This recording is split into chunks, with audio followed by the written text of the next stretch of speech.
आप देख रहे हैं ACI न्यूज़, भ्रष्टाचार और जुर्म के खिलाफ हर पल आपके साथ।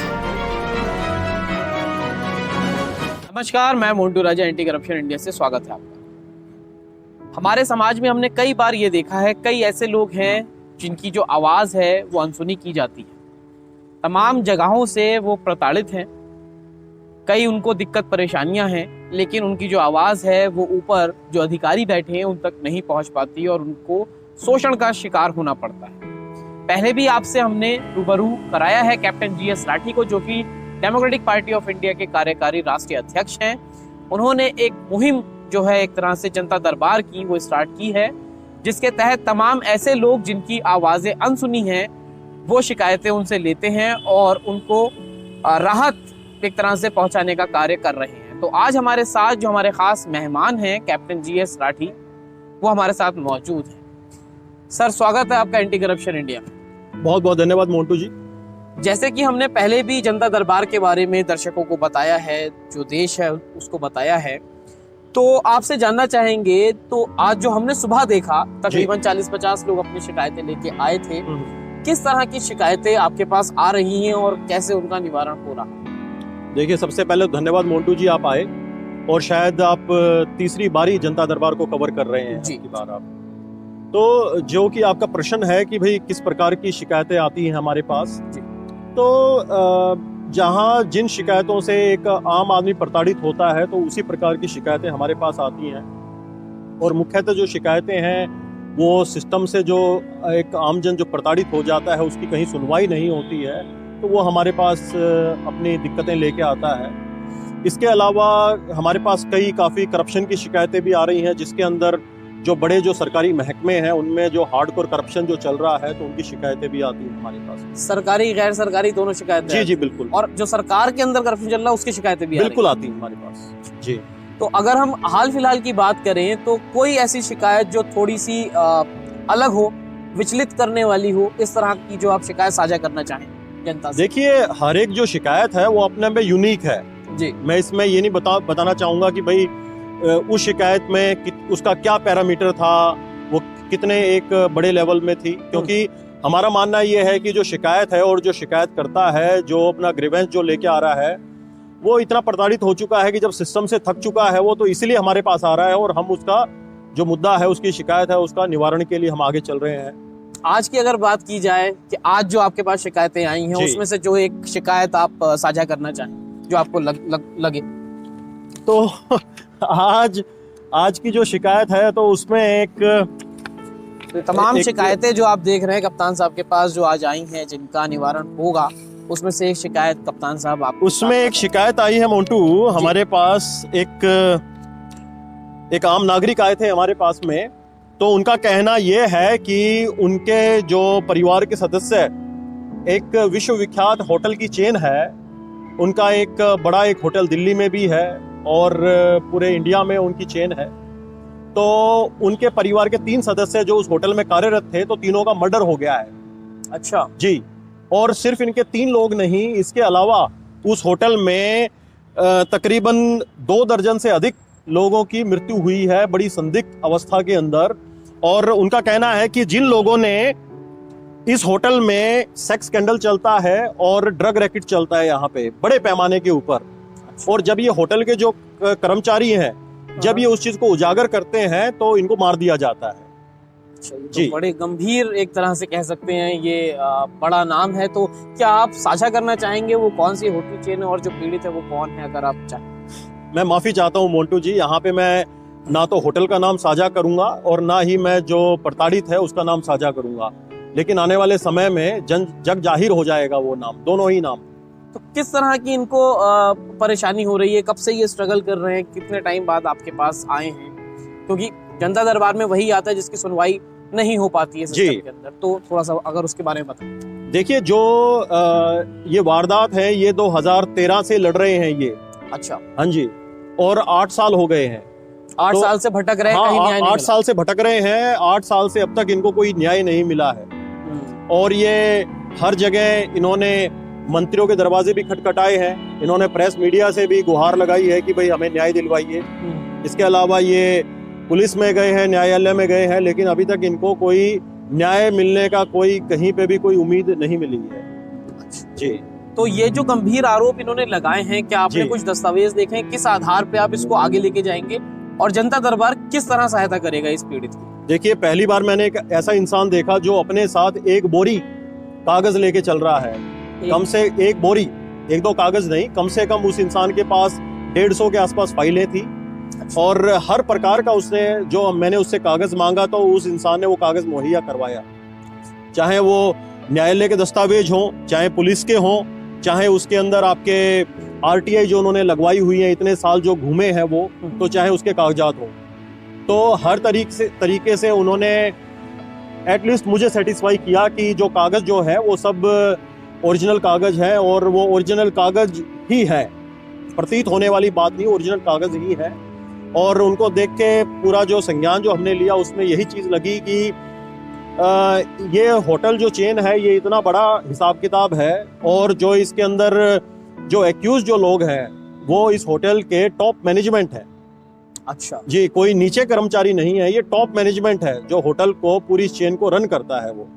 वो लोग गैर कानूनी गतिविधियों में लिप्त हैं। वो चाहे जो भी है, लेकिन जो उनके पास कागज हैं और जो दस्तावेज हैं उससे तो साफ जाहिर होता है कि वो इन चीजों में लिप्त हैं।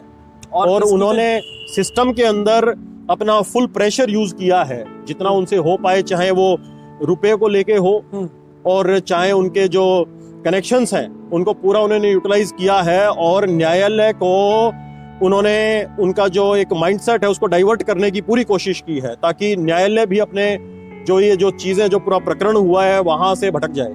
तो जो आपने दस्तावेज देख के समझा है जी, संक्षेप में बताइए कि किस तरह का है और कहाँ तक इसकी जड़ें आपको लगती हैं, जो आपने समझा है, कागज स्टडी किए हैं, उस आधार पे।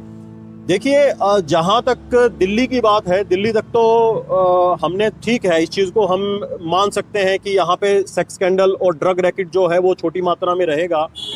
लेकिन जब इनके एक परिवार के सदस्य की जो मौत है वो कोटा में हुई, कोटा में इस होटल की एक बड़ी चेन है राजस्थान में, तो वहां पे अगर हम इस चीज को जोड़ते हैं और वहां की जो टोपोग्राफी है उसके साथ जहां वो लोकेशन है और जहां से वो चीज आ रही है, तो वहां एक लगता है कि कहीं ना कहीं ड्रग रैकेट में विदेशी तार भी जुड़े हुए हैं। अच्छा, इंटरनेशनल मुद्दा है, बनेगा ये। जी बिल्कुल बनेगा, क्योंकि इसमें वही है कि जो ड्रग्स का जो रैकेट है और जो सेक्स जो सिंडिकेट जो चल रहा है उसके अंदर छोटे मोटे नाम नहीं मिलेंगे। उसमें समाज के जो सौ करोड़ जनता के समक्ष जो प्रतिष्ठित जो चेहरे होते हैं तो उनके नाम भी इसमें उजागर होंगे। और इस चीज को लेके हम एक अपना इंटरनल अपनी पार्टी में एक 6 लोगों की एक टीम गठित कर रहे हैं जो बड़ी एजेंसीज के साथ जो काम कर चुके हैं और जिनके पास बहुत बड़ा एक्सपीरियंस है। और इस मुद्दे को हम उठा के and we will definitely demand for CBI inquiry, क्योंकि ये छोटी मोटी जो संस्थाओं का इन्होंने गैर ढंग से इन्होंने उपयोग किया है उस चीज को और उनको बरगलाने की कोशिश की है। तो अब सिर्फ यही है कि सीबीआई इंक्वायरी हो और ये जो मुद्दा है ये जग जाहिर होना चाहिए। और जो इसमें जो बड़ा जो होटल है उसमें जो टॉप मैनेजमेंट जो इसमें शामिल है उसका नाम हर एक जन तक पहुंचना चाहिए और उनको पता लगना चाहिए कि इस प्रकार का भी यहाँ पे सिस्टम चल रहा है। और होटल छोटा मोटा नहीं है, एक ऐसा होटल जहाँ पे विदेश के जो बड़े बड़े जो देश है वहाँ के राष्ट्रपति और प्रधानमंत्री आके रुकते हैं वहाँ पे, तो इस प्रकार का वो होटल है। तो इस तरह की गतिविधियां अगर इतनी बड़े होटल में चल रहा है और हिंदुस्तान का एक बड़ी चेन है उस होटल की, तो इसमें जब जांच होगी तो कई नाम उजागर हो सकते हैं, उसमें सरकारी और गैर सरकारी भी हो सकते हैं। देखिए, बात सरकारी गैर सरकारी की नहीं है, बात है यहाँ पे कल्प्रिट की। तो चाहे कल्प्रिट उसमें कोई भी हो, चाहे उसमें नीचे काम करने वाला हो, चाहे बिल्कुल ऊपर जो कुर्सी के ऊपर बैठे हुए हैं कहीं पे वो हो इसके अंदर, तो नाम उजागर होने बहुत जरूरी है आने वाले समय में। और इसकी बिल्कुल निष्पक्ष जांच होनी चाहिए इसमें, और हम बिल्कुल इसकी करवाएंगे। और यहाँ वचन देते हैं कि जो ये इंसान जो आए हैं हमारे पास जो प्रताड़ित हैं जो और यहाँ प्रताड़ना यहाँ तक नहीं है, इनकी जान लेने की कोशिश भी हुई है।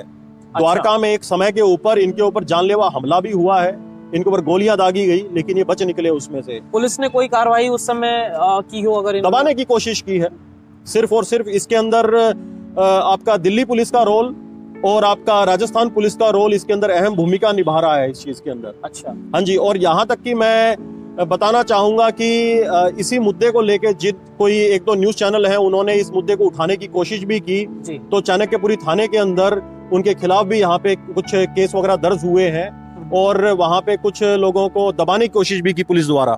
जी जी। तो मुद्दा ज्वलनशील है, छोटा मुद्दा नहीं है, बड़ा मुद्दा है ये, और न्याय मिलेगा, इनको जरूर न्याय मिलेगा। बहुत अच्छी पहल कप्तान जी जो आपने की है समाज के लिए, और जो प्रताड़ित लोग हैं उनकी जो आवाज बुलंद करने की आपने ठानी है। और आप हमारे चैनल के माध्यम से जो दर्शक हमें देख रहे हैं, जो देश हमें देख रहा है, उनके लिए एक संदेश कि कैसे वो अपने आप को सशक्त बनाएं और प्रताड़ना से बच सकें, उनके लिए एक संदेश जो आप देना चाहें।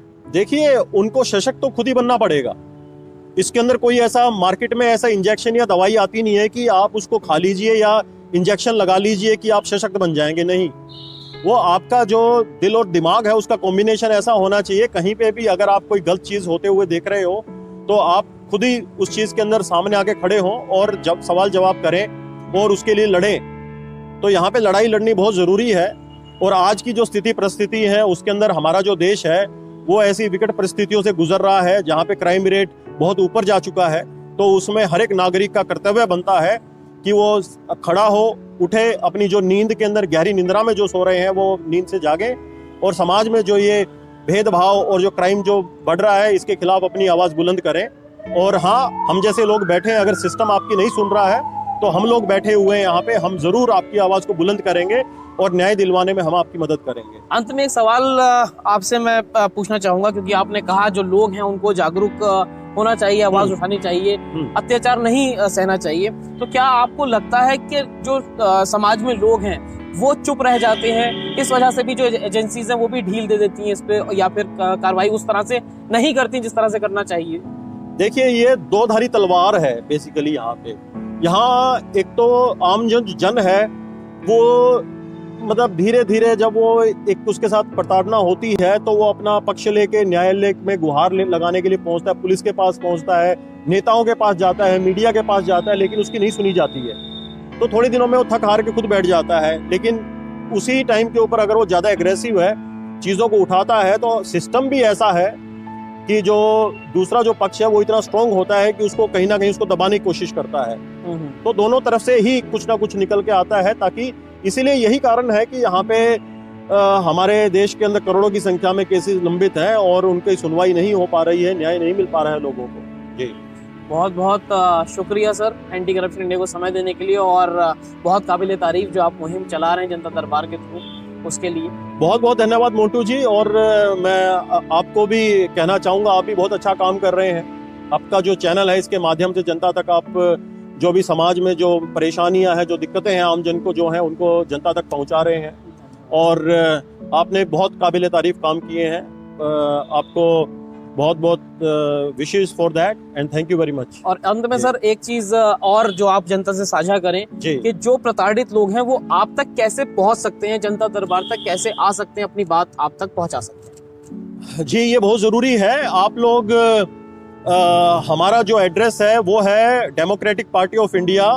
आप इस चीज को पार्टी मत लगा के चलिए कि भाई पॉलिटिकल पार्टी है, आपकी शायद कांग्रेस के साथ इंक्लिनेशन हो, बीजेपी के साथ इंक्लिनेशन हो, उस चीज पे मत जाइए। हमारा जो ये जनता दरबार है ये हर किसी के लिए दरवाजे खुले हुए हैं। एड्रेस है DPI house, RJF 18, opposite adjacent to Rajokri flyover, main national highway number 8, Nai Delhi 37। हमारी जो वेबसाइट है www.dpi4change.org। 4 जो है वो FOR वाला नहीं है, यहाँ पे 4 as in numeric 4। I repeat again, it is www.dpi4change.org। आप वहां जाइए, विजिट कीजिए, कॉन्टैक्ट अस में जाइए और वहां पे हमारा एड्रेस भी आपको मिलेगा और ईमेल आईडी और जो भी तमाम जो कम्युनिकेशन के माध्यम है वो सब आपको मिलेंगे और आप आइए। और दूसरा मैं आपको बताना चाहता हूं कि कोई समय नहीं है इस चीज के लिए कि अगर आपके साथ दिक्कत रात को 12 बजे है तो 12 बजे आप हमारे पास आ सकते हैं। हमारे दरवाजे हमेशा आपके लिए खुले हैं। जी, बहुत बहुत धन्यवाद कैप्टन जी। समय बहुत देने बहुत के लिए। धन्यवाद मोन्टू जी। सो ये थे हमारे साथ कैप्टन GS राठी, जो कि डेमोक्रेटिक पार्टी ऑफ इंडिया के राष्ट्रीय कार्यकारी अध्यक्ष हैं, जिन्होंने इस तरह की सोशल मुहिम चलाई है और लोगों को एक तरह से कह सकते हैं कि राहत देने का कार्य कर रहे हैं। ऐसी ही किसी बड़ी शख्सियत के साथ आपको दोबारा रूबरू कराएंगे। तब तक के लिए धन्यवाद। जय हिंद। सब्सक्राइब करें हमारे YouTube चैनल को और बने रहें हमारे साथ।